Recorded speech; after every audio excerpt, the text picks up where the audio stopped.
오늘은 세계 최초의 장편 소설이자 일본 문학의 최고 걸작 겐지 이야기에 대해 알아보겠습니다. 1000년도 더 전인 11세기에 쓰인 이 작품이 왜 지금까지도 전 세계 독자들을 매혹시키는지, 그리고 작가 무라사키 시키부는 어떤 인물인지 함께 살펴보죠. 작가 무라사키 시키부의 본명은 후지와라노 무라사키로 추정되며 973년경에 태어났습니다. 그녀는 헤이안 시대 중류 귀족 가문 출신으로 당시로서는 드물게 한문학의 조예가 깊었습니다. 헤이안 시대는 794년부터 1185년까지 약 400년간 지속된 일본 고전 문화의 황금기입니다. 교토에 수도를 두고 당나라 문화를 받아들이면서도 독자적인 일본 문화가 꽃피웠죠.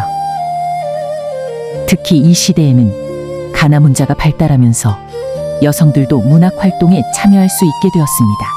무라사키 시키부도 이런 시대적 배경 속에서 겐지 이야기를 집필할 수 있었습니다. 그녀는 남편을 일찍 잃고 미망인이 된 후 1005년경 후지와라노 미치나가의 딸인 쇼시 황후를 모시며 궁중에서 생활했습니다. 바로 이 궁중 생활의 경험이 겐지 이야기의 생생한 배경이 되었습니다. 겐지 이야기는 총 54첩으로 구성된 방대한 작품입니다. 주인공 히카루 겐지의 일생과 그 후손들의 이야기를 다루고 있습니다. 이야기는 크게 3부로 나눌 수 있습니다.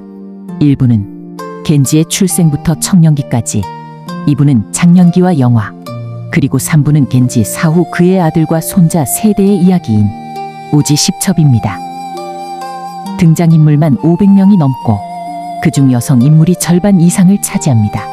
이는 당시로서는 매우 파격적인 일이었습니다. 전체 분량은 약 100만 자에 달해 현대 장편소설 10권 정도에 해당합니다. 1000년 전에 이런 규모의 작품이 쓰였다는 것 자체가 놀라운 일입니다. 히카루 겐지는 주인공입니다. 겐지는 천황의 둘째 아들로 태어났지만 어머니의 신분이 낮아 신하의 신분으로 강등됩니다. 하지만 그는 뛰어난 용모와 재능을 지닌 완벽한 남성으로 그려집니다. 겐지의 매력은 단순히 외모만이 아닙니다. 음악, 시, 서예, 춤 등 모든 분야에 뛰어나고 무엇보다 여성들의 마음을 깊이 이해하는 섬세한 감수성을 지니고 있습니다. 작품 전반에 걸쳐 겐지는 수많은 여성들과 사랑에 빠집니다. 하지만 이는 단순한 바람둥이 이야기가 아니라 각각의 사랑에서 인간의 복잡한 감정과 운명을 탐구하는 깊이 있는 심리 소설입니다. 히카루는 빛나다는 뜻으로, 겐지는 말 그대로 빛나는 존재로 묘사됩니다. 하지만 그 빛 뒤에는 인간적인 고뇌와 슬픔이 숨어 있죠. 겐지의 첫사랑이자 영원한 사랑인 후지치고는 겐지의 계모이지만 겐지는 돌아가신 어머니를 닮은 그녀에게 금기의 사랑을 품게 됩니다. 무라사키 노우에는 겐지의 가장 중요한 여성입니다.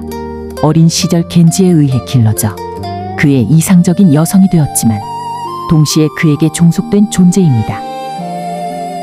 로쿠조 노미야스 도코로는 겐지를 사랑하지만 질투와 원한으로 원령이 되어 다른 여성들을 괴롭히는 인물입니다.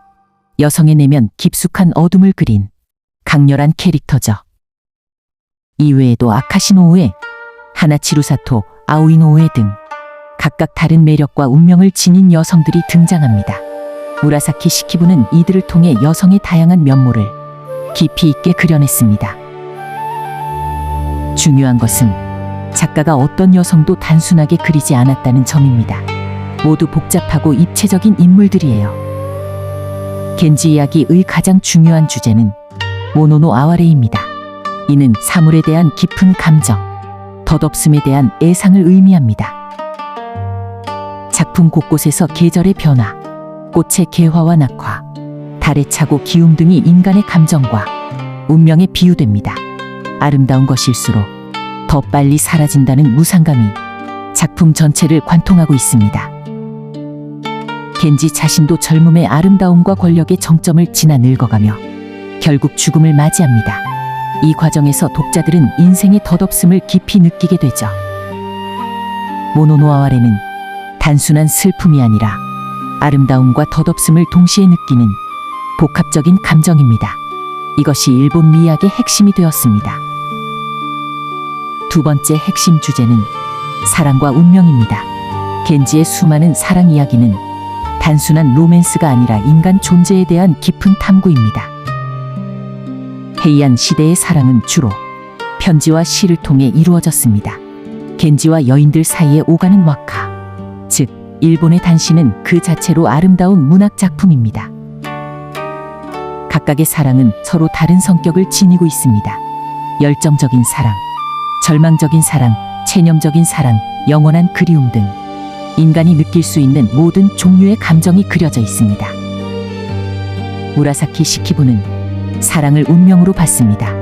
만남과 이별, 재회와 영원한 헤어짐이 모두 인연에 의해 정해진다고 여겼죠. 겐지 이야기는 세계 문학사에서 독특한 위치를 차지합니다. 서구에서는 18세기에서 19세기에야 심리적 사실주의 소설이 등장했는데 무라사키 시키부는 이미 11세기에 이를 완성했습니다. 등장인물의 내면 심리를 세밀하게 묘사하고 다시점 서술을 통해 복합적인 진실을 드러내는 기법은 현대 소설의 특징이기도 합니다. 무엇보다 1000년 전 여성이 쓴 작품이 이토록 현대적이고 보편적이라는 점이 놀랍습니다. 여성의 관점에서 인간과 사회를 바라본 최초의 본격적인 문학 작품이라고 할 수 있습니다. 일본 문화 전반에도 큰 영향을 미쳤습니다. 모노노아와레라는 미의식, 계절감, 자연과 인간의 조화 등이 모두 겐지 이야기에서 비롯되었습니다. 겐지 이야기는 오늘날에도 살아 숨쉬고 있습니다. 영화, 드라마, 만화, 게임 등 다양한 형태로 재창작되고 있습니다.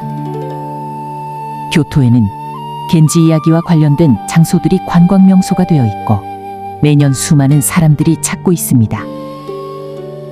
현대 여성들도 작품 속 여성 캐릭터들에게서 공감을 얻습니다.